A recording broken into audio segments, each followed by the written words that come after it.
नमस्कार।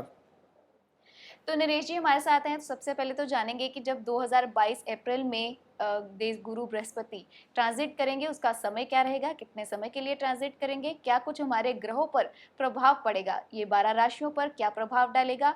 सीरीज में आप हमारे साथ जुड़े रहें, इसलिए सबसे पहले जानकारी लेते हैं समय की। देखिए नेहा, सबसे पहले समय से पहले तो ये गुरु बता दिया जाए कि जो गुरु है वो कितने इंपॉर्टेंट ग्रह हैं। जी इसका कारण ये है कि गुरु किसी भी कुंडली में दूसरे भाव, जो कि धन भाव होता है, उसके कारक ग्रह है। पंचम भाव, जो कि आपकी हायर एजुकेशन का भाव है, जी या आपकी स्टेट ऑफ माइंड है, या इजी गेंस जो है, संतान जो है वो यहीं से आती है। ये इस भाव के कारक हैं। ये नवम भाव है, ये कुंडली का सबसे शुभ भाव होता है नेहा। जी ये भाग्यस्थान है, यहाँ से अध्यात्म देखा जाता है। यहाँ से आपको लाइफ में क्या मिलेगा क्या नहीं मिलेगा, ये सारा कुछ भाग्य तय करता है, और गुरु इस भाव के कारक हैं। ये भाव होता है आय भाव, ये कर्म है, ये आय है। आय कितनी आएगी कितनी नहीं आएगी, ये सब गुरु से डिसाइड होगा, गुरु आपकी कुंडली में कैसे हैं। इस भाव के कारक भी गुरु हैं, आय के भाव भी, धन के भाव भी, संतान के भाव के भी, और भाग्यस्थान के भाव के भी। जी ये चार भाव ऐसे हैं जो कुंडली में सीधे तौर पर गुरु जो है उनकी डोमिनेंस है यहाँ पर, उसके कारक हैं। जी और इसके अलावा गुरु जिस भाव में बैठते हैं उस भाव को प्रभावित करते हैं। गुरु की 3 दृष्टियां होती हैं, जैसे हमने यहाँ पर बताया गया है कि पंचम, सप्तम और नौवीं दृष्टि होती है गुरु की। जिस भाव पर गुरु की दृष्टि आ जाती है वो भाव संवर जाता है, जी उस भाव से रिलेटेड रिजल्ट जो है वो अच्छे हो जाते हैं। इसके अलावा 3 दृष्टियां हो गई, 4 भाव जिनके गुरु कारक हो गए, 2 राशियां गुरु की अपनी होती हैं। जी एक धनु राशि गुरु की अपनी है और मीन राशि गुरु की अपनी है। 2 राशियां, 4 भाव, 3 भावों के ऊपर गुरु की दृष्टि। ये भाव जो है सारे कुंडली के गुरु से संचालित होते हैं किसी ना किसी रूप में। इसलिए गुरु का ट्रांजिट जो है या गोचर जो है वो बड़ा अहम है। अब आते हैं डेट के ऊपर। डेट है 13 अप्रैल 2022। 13 अप्रैल 2022 को गुरु इस समय जो ट्रांजिट कर रहे हैं वो कुंभ से ट्रांजिट कर रहे होंगे और जाएंगे यहाँ पर मीन राशि में। मीन राशि में जब जाएंगे तो उसके बाद वो 22 अप्रैल 2023 तक नेहा यहीं पर रहेंगे। जी यानी कि नरेश जी एक चीज और मैं यहाँ पर जानना चाहूंगी कि कितने समय तक यहाँ रहेंगे, यानी कि 9 महीने, 3 महीने, या कितने समय के ये लिए यहाँ पूरा पे? 1 साल का पीरियड है नेहा, जब जी गुरु यहीं पर रहेंगे।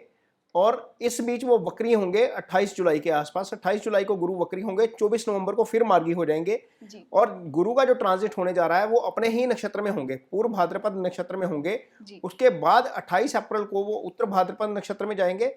उसके बाद पूरा जो गोचर है वो उसी नक्षत्र में चलता रहेगा, और फरवरी 2023 के आसपास जाकर वो रेवती नक्षत्र, जो बुध का नक्षत्र है, उसमें जाएंगे। तो ये गुरु का गोचर रहेगा जो सारे जातकों को किसी ना किसी रूप में प्रभावित जरूर करेगा। तो चलिए इस एपिसोड में बात करते हैं कुंभ राशि की। तो नरेश जी सबसे पहले ओवरऑल जानकारी आपसे लेना चाहेंगे कि कुंभ राशि के जातकों के लिए ये ओवरऑल समय कैसा रहेगा। नेहा, सबसे पहली बात तो यह है कि ये जो पत्रिका लगी है ये कुंभ लगन की पत्रिका है। जी ये कुंभ राशि के जातकों के ऊपर भी एप्लीकेबल है। ये पत्रिका 13 अप्रैल 2022 के दिन की है, जिस दिन गुरु का ट्रांजिट होना जा रहा है। उस दिन चंद्रमा यहाँ पर 5 राशि में रहेंगे, सिंह राशि में रहेंगे। इसलिए ये कंफ्यूज होने की जरूरत नहीं है कि ये जो पत्रिका है सिंह राशि की है, ये कुंभ राशि की ही है, कुंभ जी लगन की है। जिनका नाम राशि कुंभ है, नाम राशि कुंभ पड़ती है, वो भी इस पत्रिका, इस गोचर को इसी तरीके से देख सकते हैं। अब बात करते हैं कि कैसा रहेगा कुंभ राशि के जातकों के लिए गोचर। तो नेहा, जैसे ही बताया कि जुपिटर का गोचर जो है, गुरु का गोचर दूसरे, 5वें, 7वें, 9वें और 11वें अच्छा होता है। तो यहाँ पर दूसरे गोचर अच्छा है। यदि आपकी कुंडली में गुरु की महादशा चल रही है, अंतर्दशा चल रही है, तो ये गोचर आपको बहुत ज़्यादा अच्छे फल करेगा। उसका कारण यह है, अच्छा क्यों है नेहा, जी गुरु यहाँ पर आय भाव का भी स्वामी है, धन भाव का भी स्वामी है, वहीं पर जाकर बैठ गया। उसी भाव का कारक भी है, दोनों भावों का कारक भी गुरु है, स्वामी भी गुरु है। उसी भाव में जाकर विराजमान हो गए। और दृष्टि कहाँ कहाँ पड़ रही है, 6ठे भाव पर, 8वें भाव पर। ये 2 अशुभ भाव होते हैं, दोनों को शुभता दे रहे हैं गुरु। 10वें भाव पर ये कर्म स्थान होता है, इसको थोड़ा सा मजबूत कर रहे हैं। तो ये जो भाव है ये त्रिकोण भाव है दशम का, जहां से हम देखते हैं यो पंचम, ये नवम। तो ये त्रिकोण एक्टिवेट हो गया, एक तरीके से प्रोफेशन का त्रिकोण एक्टिवेट हो गया। पहली जो वहां से आती है, दूसरी यहाँ से आती है। ये भाव लंबी बीमारी, सडन लॉस, एक्सीडेंट का भाव होता है। ये एक तरीके से जो है वो थोड़ा सा शुभ प्रभाव में आ गया। तो ये स्थिति अच्छी हो गई है। ओवरऑल यदि हम ट्रांजिट को देखते हैं तो यदि महादशा अंतरदशा गुरु की चल रही है तो निश्चित हो जाइए गुरु बहुत अच्छे फल देंगे आपको। कुंभ राशि के जातकों के लिए ट्रांजिट जो है वो बहुत अच्छे फल लेके आ रहा है। जी, जैसे नरेश जी ने बताया कि जब भी कोई ग्रह ट्रांजिट करता है तो हमारी हेल्थ पर भी बहुत ज़्यादा प्रभाव पड़ता है। तो ये जो ट्रांजिट है बृहस्पति ग्रह का हमारी हेल्थ के हिसाब से कैसा रहेगा, उसके बारे में जानते हैं नरेश जी से। नेहा, जैसे कि मैं पहले भी बताया मैंने कि ये भाव जो है दोनों अशुभ भाव होते हैं। ये लिटिगेशन एलिगेशन बीमारी का भाव है, ये भाव लंबी बीमारी का भाव है, एक्सीडेंट का भाव है। तो निश्चित तौर पर जब गुरु दोनों भावों को देख रहे हैं तो दोनों भावों के रिजल्ट्स जो हैं वो एक तरीके से फेवरेबल हो जाएंगे। और यदि महादशा अंतरदशा भी गुरु की चल रही है तो और ज़्यादा अच्छे हो जाएंगे। जिन लोगों को थोड़ी बहुत फिजिकली समस्या आ रही थी वो अप्रैल 2022 के बाद दिक्कत जो है वो दूर होनी शुरू हो जाएगी। ऐसे लोगों को नेहा वाटर बोर्न डिजीज ज़्यादा होती है इस राशि के जातकों के लिए, क्योंकि चंद्रमा छठे के स्वामी हो जाते हैं। चंद्रमा जल तत्व राशि यहाँ पर पड़ी हुई है, तो ऐसे लोगों को क्या होता है, वाटर बोर्न डिजीज ज़्यादा होती है, या ऐसे लोगों का स्टमक थोड़ा सा अपसेट रहता है, या इनको यूरिन से रिलेटेड समस्या आती है, क्योंकि ये अष्टम के मालिक यहाँ पर बुध होते हैं जो नर्व्स के कारक हैं। तो जिन लोगों को समस्या वाटर बोर्न डिजीज की आ रही थी उनके लिए तो वो हल्की फुल्की समस्या होती है, 2 एंटीबायोटिक लो वो ठीक होनी शुरू हो जाती है, लेकिन वो समस्या आनी बंद हो जाएगी, कम हो जाएगी, बहुत कम हो जाएगी। दूसरा, यदि किसी को प्रॉब्लम आ रही थी बहुत लंबी बीमारी वाली, किसी को यूरिनल इन्फेक्शन हो जाता है, किसी को पाइल्स हो जाती है, किसी को वैसे समस्या हो जाती है, वो सारी समस्या यहाँ पर निपटनी शुरू हो जाएगी, आपका ट्रीट हो जाएगा। यदि आपको दवाई नहीं लग रही थी तो दवाई लगनी शुरू हो जाएगी। डिजीज़ कई बार लोकेट नहीं होती, पता नहीं लगता कि डिजीज़ कहाँ है, वो लोकेट हो जाएगी। यदि आप किसी को इस दौरान यदि किसी को स्टोन भी हो गया तो स्टोन भी अपने आप ही निकल जाएगा। कई बार होता है कि हम स्टोन लोकेट हो जाता है बॉडी में, तो ऐसा स्टोन होता है जब हम जो खारा पानी पीने से भी निकल जाता है। तो ऐसी स्थिति भी हो सकती है कि यदि स्टोन भी लोकेट होता है तो भी आपका ईजिली निकल जाएगा, आपको बहुत ज़्यादा सर्जरी की तरफ जाने की ज़रूरत शायद ना पड़े। ऐसी स्थिति में गुरु की जो है वो दृष्टि जो है वो बहुत आपके लिए शुभ फलदायी होगी हेल्थ के लिहाज से। जी, तो चलिए बढ़ते हैं आगे, क्योंकि फाइनेंस हमारे जीवन में बहुत सारे उतार चढ़ाव लेकर आता है। तो जानकारी लेते हैं कि फाइनेंस के हिसाब से ये ट्रांजिट इस राशि के जातकों के लिए क्या कुछ लेकर आने वाला है। देखिए नेहा, जब गुरु दशम को देख रहे हैं जी, तो इस भाव को प्रभावित कर रहे हैं। यहाँ पर गुरु की दृष्टि डोमिनेंस लाएगी। जो लोग काम करते हैं किसी भी जगह पर, मान लीजिए आप काम कर रहे हैं और आपकी सुनवाई नहीं हो रही, मैनेजमेंट आपकी बात नहीं सुन रहा, आपके काम को रिकग्नाइजेशन नहीं मिल रही, तो गुरु यहाँ पर ये काम करेंगे कि आपके काम को रिकग्नाइज करवाएंगे। आपका काम जो है वो पहचाना जाएगा, आपको पहचान मिलेगी, आपकी जो है वो प्रमोशन हो सकती है। प्रमोशन सिर्फ फाइनेंशियली नहीं होती नेहा, कई बार ऐसा होता है जी। कि आप लोग पैसे के लिए काम नहीं कर रहे होते, कई बार आप मान के लिए, सम्मान के लिए, नाम के लिए काम कर रहे होते हैं, रिकग्नाइजेशन के लिए काम कर रहे होते हैं। वो जब मिलती है तो वो पैसे से ज़्यादा जो है वो संतुष्टि देती है। तो वो स्थिति इनके लिए आने वाली है, वहाँ पर आपको बहुत अच्छे फल जो है वो मिलेंगे। दूसरा, इस राशि के जातकों के लिए क्योंकि दशम का पंचम जो है वो दूसरा स्थान बनता है, तो जिन लोगों ने नई जॉब अप्लाई करनी है, जो लोग स्टडी खत्म करके अगले फेज में जाएंगे, कुछ लोगों का ग्रेजुएशन पूरा हो जाएगा, जी, कुछ लोग +2 के बाद ही काम करना शुरू करना चाहते हैं, तो अप्लाई करिए, बड़े आराम से आपको जो है वो नई जॉब की अपॉर्चुनिटी मिल जाएगी। उसमें बहुत ज़्यादा आपको स्ट्रगल करने की ज़रूरत नहीं पड़ेगी। हालांकि ये जो लगन है ये शनि का लगन है। शनि जो है वो देरी से परिणाम देते हैं, स्ट्रगल करवाते हैं, लेकिन यदि कुंडली में गुरु की महादशा चल रही है, अंतरदशा चल रही है, गुरु रूलिंग प्लैनेट हो जाएंगे उस समय, वहाँ पर गुरु दूसरे भाव में ट्रांजिट कर रहे हैं, तो जॉब आसानी से मिल जाएगी, जॉब अप्लाई करिए। दूसरी चीज़, ये भाव जो होता है यहाँ से 9वां होता है, दशम से 9वां, ये एक्टिवेट है।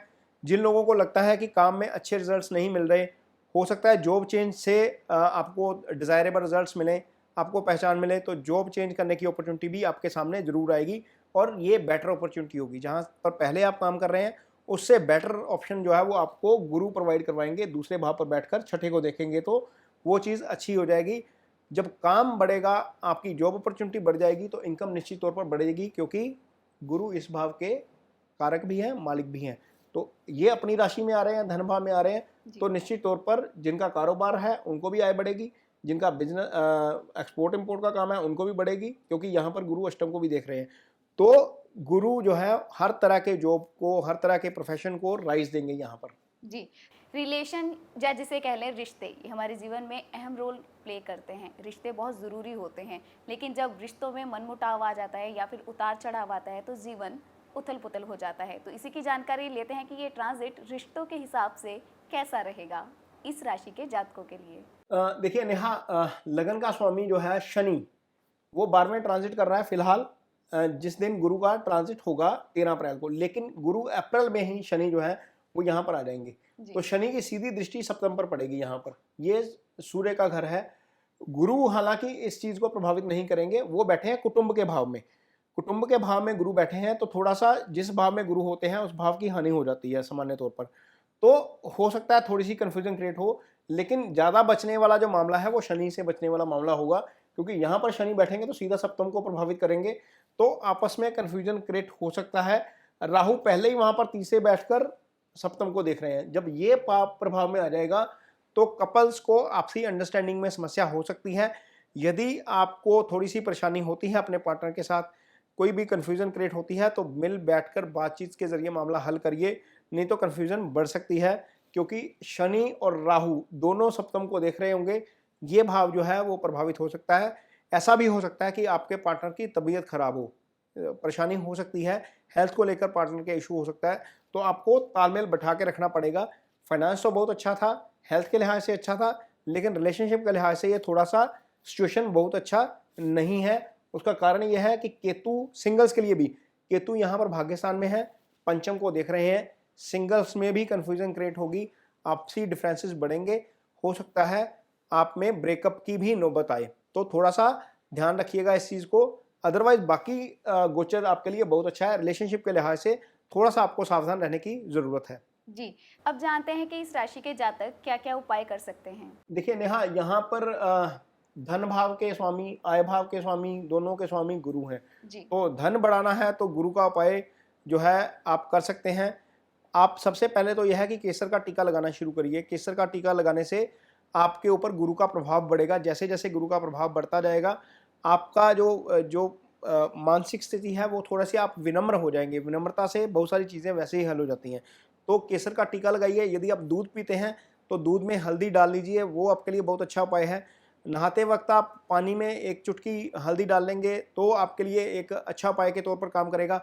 पीपल की पूजा करना नेहा गुरुवार के दिन, वो बहुत अच्छा है इनके लिए। जी। तो ये उपाय जो है वो छोटे छोटे किए जा सकते हैं गुरु के उपाय के तौर के ऊपर। जी, तो ये हमने ओवरऑल जानकारी दी है कुंभ राशि की। इसी सीरीज में हम बात करेंगे अगली और आखिरी राशि मीन की। धन्यवाद। नमस्कार।